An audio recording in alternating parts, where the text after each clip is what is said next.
సంవత్సరాల తరబడి ఎన్ని మందులు వాడినా మీ మోకాల నొప్పులు తగ్గట్లేదా? ప్రాణ పెయిన్ క్లినిక్ లో అత్యాధునిక చికిత్స.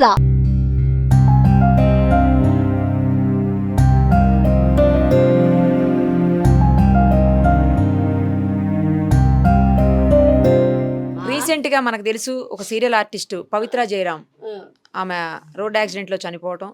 ఆ తర్వాత కో ఆర్టిస్ట్ అయినటువంటి చంద్రకాంత్కి కూడా అదే యాక్సిడెంట్లో దెబ్బలు తాకటం. అతను 2 రోజుల క్రితమే సుమన్ టీవీకి కూడా ఇంటర్వ్యూ ఇచ్చాడు.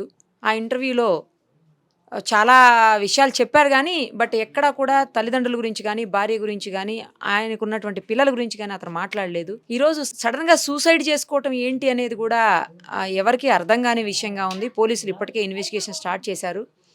ఆ సూసైడ్ చేసుకున్నది కూడా పవిత్ర ఇంట్లోనే సూసైడ్ చేసుకున్నాడు.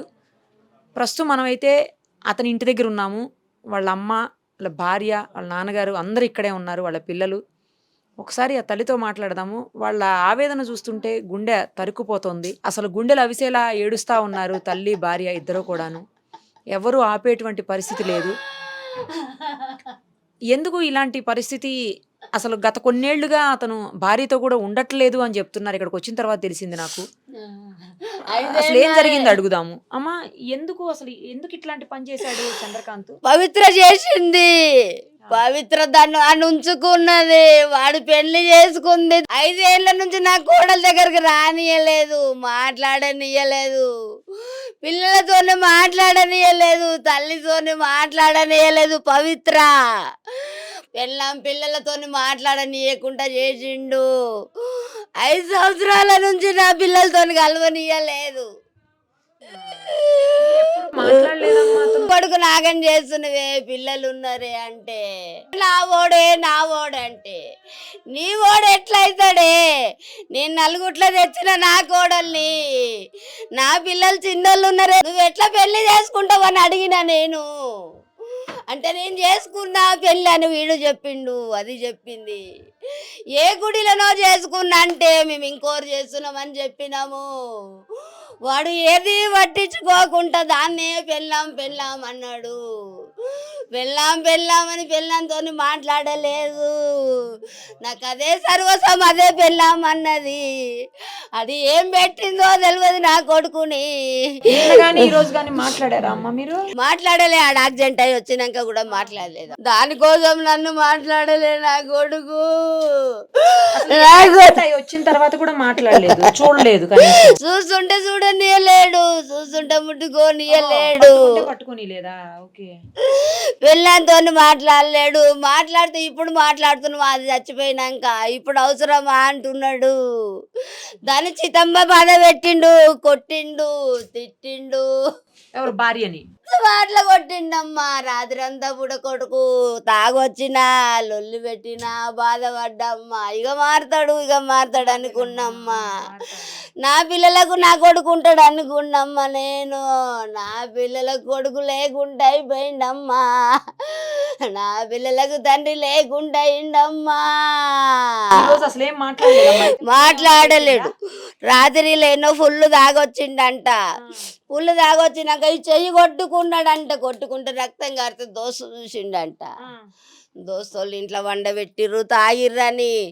పండబెడితే మళ్ళీ ఆడపోయి చూస్తే రాకుంటాడేమో, మమ్మల్ని చూసి పండుకొని ఏడనో ప్రశాంతంగా రెస్ట్ ఉంటుందని పండుకోమని చెప్పి వచ్చినామమ్మ.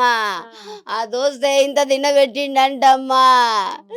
తినబెట్టినాక పండుకుండేమని పొద్దు నుంచి ఫోన్లు చేస్తున్నాం. పెళ్ళాం దగ్గరికి పోలే, ఏం పోలే. నా దగ్గర రాలేడు. ఏం రాకుంటాయో రాకపోయాని చెల్లె ఫోన్ చేస్తుంది, పెళ్ళాం ఫోన్ చేస్తుంది, ఫోనే ఎత్తుతలేడు. ఎల్ఐసి కోసం చచ్చిపోతే పైసలు వస్తాయంట కదా, దానికోసం పోతున్నాను. ఎవరికో చెప్పిండంట దోస్తుకు. దానికోసం చెప్తే ఇంకా వస్తలేడు కొడుకు. నాష్ట తినలే, ఏం తినలేడు అనుకున్నామ్మా నేను. నాకు 2 కొడుకులు, 1 బిడ్డ అమ్మా. అయితే మాత్రం ఫోన్లు చేస్తా ఉన్నాం. 12 గంటల నుంచి ఫోన్లు చేస్తుంటే ఫోన్ ఎత్తుతలేడు. దోస్తులకు ఈ రోజు 12 గంటల నుంచి ఫోన్లు చేస్తా ఉంటే ఎత్తుతలేడు. అడా దోస్తులకు అందరు చేస్తేనే ఉంది. పెళ్ళాము ఎత్తుతలేడు. ఎత్తకుంటే మళ్ళీ యాదికొచ్చి అడగిట పోయి వండుకున్నాడో ఏమని యాదికొచ్చి ఇందాక 5 గంటలకు పోయిర్రు. 5, 5:30కి 2 పిల్లల్ని పంపించినాము. పంపిస్తాడో పోయినాక వాళ్ళు చక్కగా చెప్పలేరు, వాళ్ళకి అయిపోయి తిన్నారో ఏం తిన్నారో. దర్వాజ వాళ్ళ కొట్టిర్రంట, కాళ్ళకు బట్ట కట్టుకుండంట, మెడ చుట్టుకుండంట, ఫ్యాన్కి వేసుకుండో దేనికి వేసుకుండో తెలియదు నాకు. సూసైడ్ చేసుకున్నాడని మా ఆయనకి ఎవరు చెప్పంగా మా ఆయన ఏంటిండు, అమ్మా నీకు ఊరి పెట్టుకున్నంత అవసరం ఏమొచ్చింది, దాని పిల్లలు 20 ఏళ్ళు ఉన్నారు, ఆ పిల్లలు 5 ఏళ్ళ పిల్లలు, ఆ పిల్లలు 6 ఏళ్ళ పిల్లలు. నీ వయసు ఏం పోయింది బిడ్డ, నీ వయసు ఏం పోయింది. పిల్లం లేకదా, పిల్లలు లేకనా, తల్లి లేకనా అమ్మా, అదొక్కది మా సంసారం అంతా ఖరాబ్ చేసిందమ్మా. దాన్ని రానియకపోతుండే, ఆడికే రమ్మని పిలుచుకుంటుండే, పిల్లంతో మాట్లాడనియకపోతుండే, అది వచ్చి ముట్టుకుంటే పిల్లలు కూడా రాకపోదురమ్మా. అదే పెద్దమ్మ పెద్దమ్మ అని చెప్తుండే అమ్మా. మేము నమ్మలేదమ్మా, వద్దు బిడ్డ దాన్ని వదిలేసుకో బిడ్డ అని చెప్పినాము. దాని అమ్మగారింటికి తోలుకపోయింది, 4 రోజులు రానని చెప్పి పోయిండమ్మా. 4 రోజులు రానని చెప్పి పోతే వచ్చేనాడే యాక్సిడెంట్ అయ్యిందమ్మా వాళ్ళకు. 1 గంటకు ఫోన్ చేసిండమ్మా, 1 గంటకు ఫోన్ చేస్తే తాగి ఫోన్ చేస్తాడు అనుకున్నామమ్మా మేము. రాత్రి పూట 1 గంట అయిపోయినాక నా కాళ్ళు వేసలేదే, నా కాళ్ళు వేసలేవు, కార్ యాక్సిడెంట్ అయింది అన్నాడమ్మా. కార్ యాక్సిడెంట్ అయిందంటే నా కోటల దగ్గర కురికినమ్మా నేను. అమ్మా కాళ్ళు వేసలేవంటే పవిత్రలు వేసలేదే, పవిత్రలు వేసలేదు అన్నాడే. ఏమైంది చెప్పు అంటే కారు గుద్దిపోయింది అన్నారమ్మా. నువ్వెట్లున్నావంటే గవర్నమెంట్ హాస్పిటల్ చూపించిరన్నారమ్మా. మేము ఇంటికెంచి వాళ్ళ దోస్తులను పంపించి నా 4గురిని నువ్వు దూరం ఉండి చూడమని చెప్పిండమ్మా.